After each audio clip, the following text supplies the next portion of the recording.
So here in Belgium we've been in lockdown for a few months now. Again, kind of feels like we've been in lockdown for the better part of 2020. And it's starting to get a little desperate to find things to do around the house here. One thing I did in a pretty desperate mood is clear out this entire attic, since this place is getting a pretty massive overhaul in the near future. And one thing I came across when clearing out this attic is this. This is my old Game Boy. I got this in the year 1995 from my late grandmother. I can't even begin to estimate the hours I've played on this on long car rides, bored weekends, holidays. I've played all kinds of games like Zelda, Pokemon, Tetris.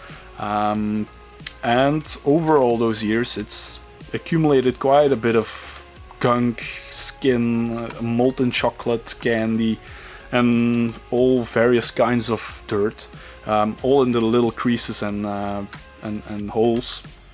So I decided to take this thing apart, gave it a proper cleaning. I scrubbed off all the outer shells, I cleaned off the PCB and buttons with some isopropyl alcohol, and it's looking a lot better right now. But one thing I could not fix was the missing battery lid. The battery lid went missing for, I suppose, 20 years ago or something. There's zero chance I will ever find it again. And it made me think if that is something that you could order online. And before I knew it, I descended into this deep rabbit hole of people who are still restoring, modifying, or even updating these things to the year 2020. There are so much possibilities online to do stuff with these Game Boys. And while this Game Boy is obviously very personal to me and I wouldn't even think about changing anything about this, I do have a lot less personal feelings about this Game Boy that I picked up recently on an online auction for very little money, to be honest. There's not too much wrong with it, but I'm still going to take this completely apart and change everything about it. So let's see how this goes.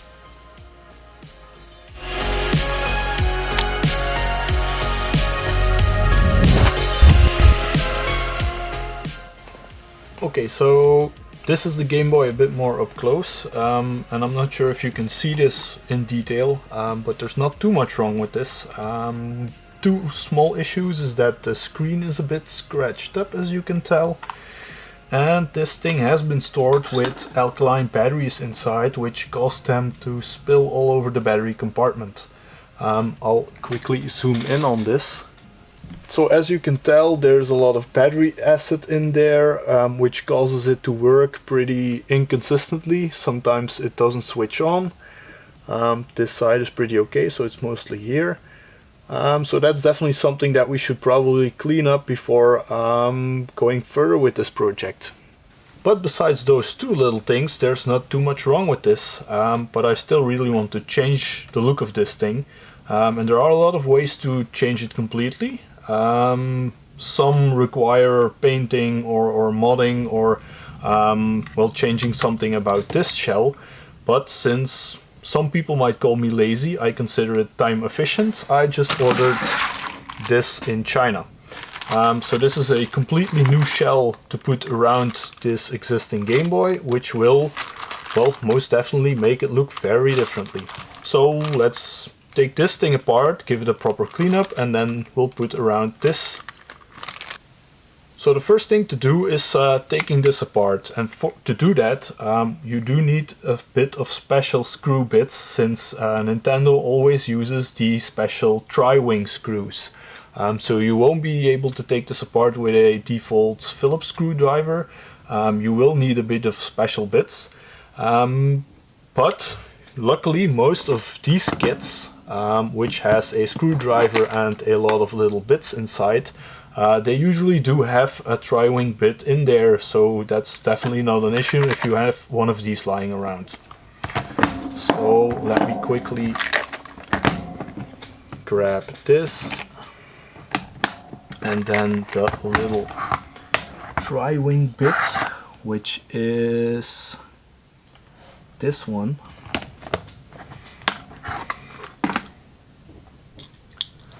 And then, not to damage this too much, I'll put down a little cloth here to put this on. There we go. and then you just remove all the screws that are in there.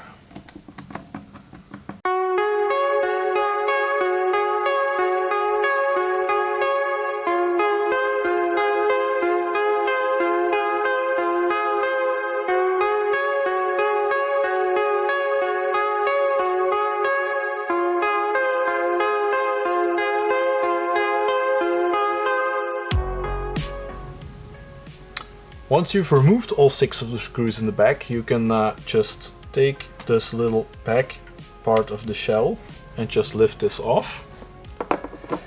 And then you'll find a few new screws, I suppose 3 of them on this motherboard. But important is that these are not the tri-wing screws that were used for the shell. These are Phillips screws, so you're probably gonna have to change out your little bit. I have a Phillips bit right here, so you can remove those 3 screws now.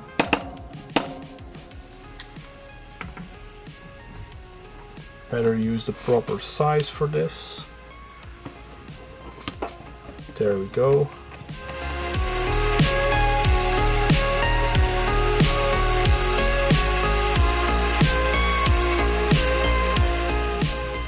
Now, before taking out this motherboard, there is one more important thing to do, since this ribbon cable here is currently connecting the motherboard to the screen. So that's something that you have to loosen up before moving on. I have already dropped out the power button on the side. So to remove this ribbon cable, you simply have to pull up on these little tabs up here, and then this should just come loose out. Might use a little tool to loosen that up a bit. There we go. And that should be all that it takes to remove this from the shell. So this is pretty much everything that makes your Game Boy Color work. This is, well, the main motherboard and everything that makes it tick. But the screen and the buttons are still in there. So let's put this aside, right there. And now comes, well, what is probably the most tricky bit from this whole operation. I'll quickly take out these little pads and the buttons before moving on. There we go. So the screen is pretty much glued in here, but I do want to keep this in my new Game Boy. So this is definitely something that we have to take out of here, but you can't just pull on the ribbon cable because that might probably break it. So what you're gonna have to do is wiggle this shell around until you can hear the glue coming off. And then when you get your fingers between here, you can just gently take this out. There we go. I left the glue in the shell and this is the screen now separated. And then we can put all these parts back into the new shell. Now, before we put all this back together, it might be a good idea to clean off this motherboard a bit. Especially these buttons, since they are pretty fragile to keep working. So these are basically just little conductive pads, so metal pads that connect together with the black parts of these membranes. So whenever this is pushed in, it just connects these metal parts and it registers as a button push. But if there's a bit too much buildup of dirt in here, it might not register these button presses at all. So that's definitely something that you may want to clean up now that you've taken this apart anyway. And something that makes it really easy to clean these things up. I would highly recommend against using just simple water, since this is still pretty fragile electronics. Something that is useful is isopropyl alcohol. This is usually used for cleaning up these electronics because this evaporates very rapidly, so it doesn't creep in there like water and stay there for days. This is gone in seconds or minutes. I would recommend using the highest grade of alcohol that you can find, so this is 99.9. And then you can just basically use these little cotton swabs. There are better kinds since these fluff out a little bit, but these are usually just okay for a quick swab of these. And then I just open this bottle. I get some on the tip of this Q-tip. There we go. And I just rub off these pads.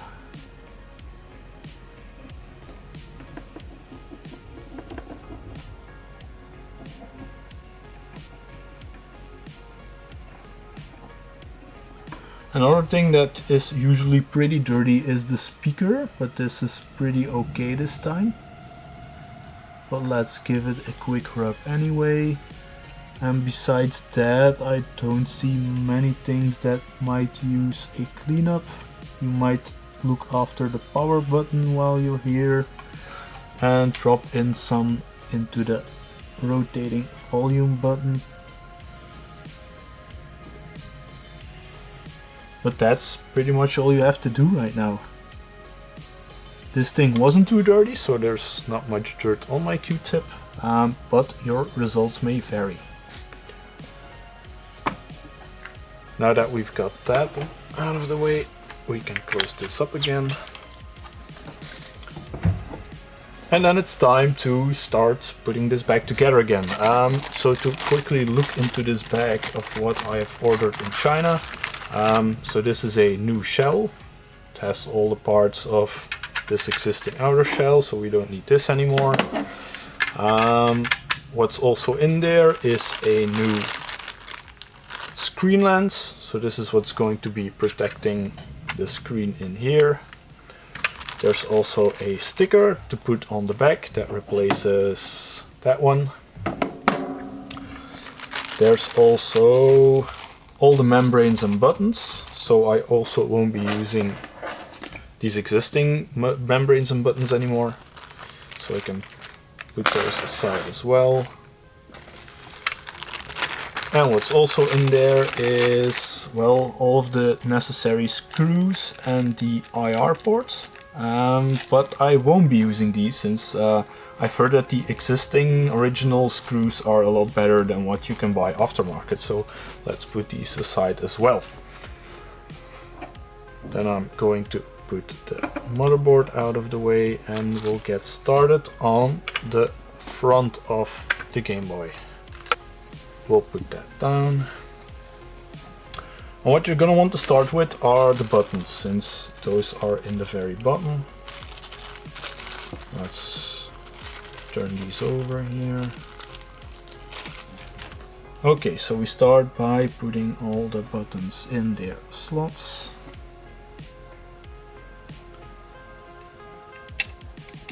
There we go.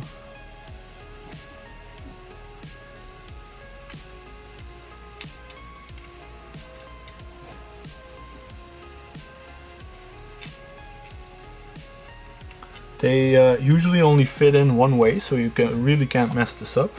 The power button is a bit of a different story, since that slots in here a bit. That's something that might be easier to put in once you're putting in the motherboard, but let's put it there for the time being. And then you finish these buttons off with the membranes, like that. This one snaps on here a bit. There we go. Then it's time to put in the screen. You might want to glue this in here, but I'm not going to, since this will be, well, pressed pretty hard in there anyway. So I don't think that that is necessary. So you just drop that in there like that. And then you can already move on to the motherboard. This is in the down position, so let's put that there. And then you just drop this in like this. You have to wiggle around with the speaker a bit to make that fit as well. There we go. And then there's, well, a certain point where you can just feel this click in and it can no longer move around. So this first thing that we're gonna have to connect again is this ribbon cable, so let's get that out of the way.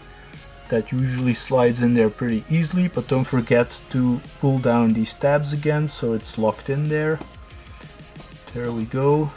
Now that's pretty fixed again. And then we can start screwing this back together, starting with these 3 screws that are going in the motherboard. Starting with this one.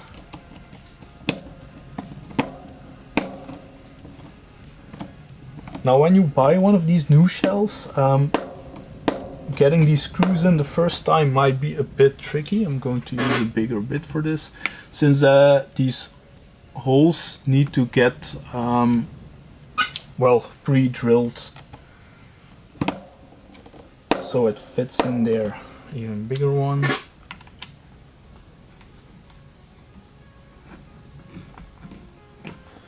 There we go.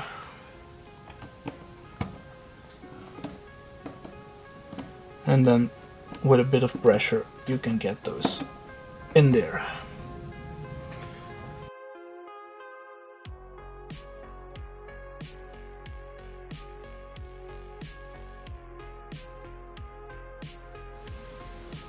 Okay, so when you're putting this back together, 2 things that are really easy to forget are these 2, which basically explains the weird cut that you just saw.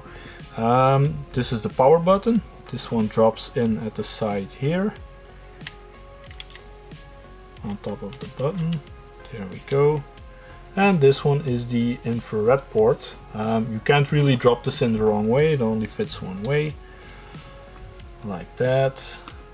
But when you forget those 2, you basically have to take the entire thing apart again, which is not a very efficient use of your time. So in the meantime, I've also put the sticker on the back here, and then you can basically just drop this on here.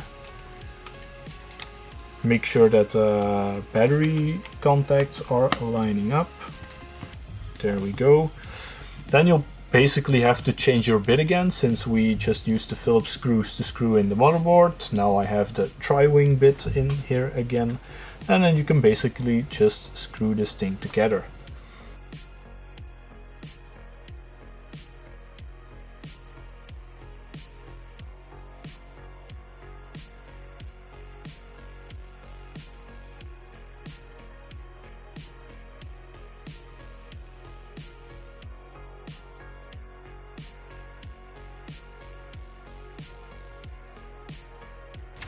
And there we go. Now to give this a quick little test, I'm going to put in 2 batteries.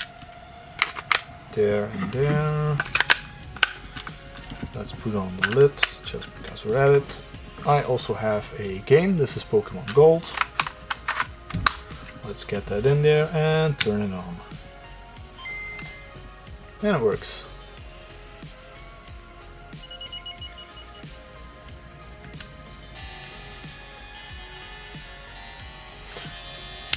Turn this back off, get the batteries out.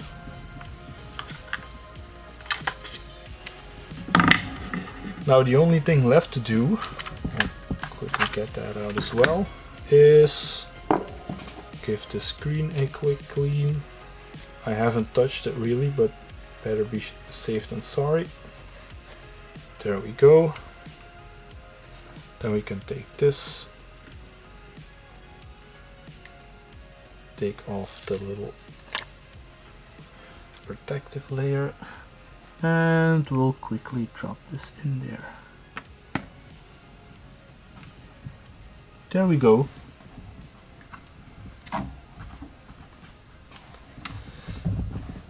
Then the final thing left to do is take off this one.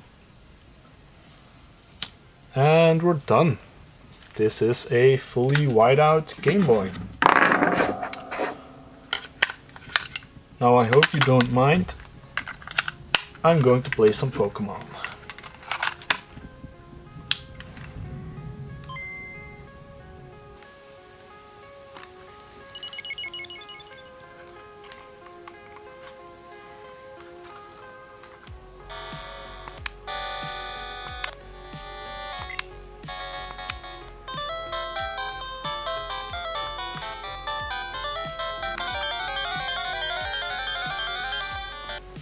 Okay, so as you can tell, this is not a hard or long process to do. Pretty much everyone can swap one of these out as long as they have the proper screw bits. The end result is a lot more stunning and brand spanking new than what I had before. As far as I'm concerned, this is a brand new Game Boy, ready for another 20 years of gaming fun for me and probably the kids as well.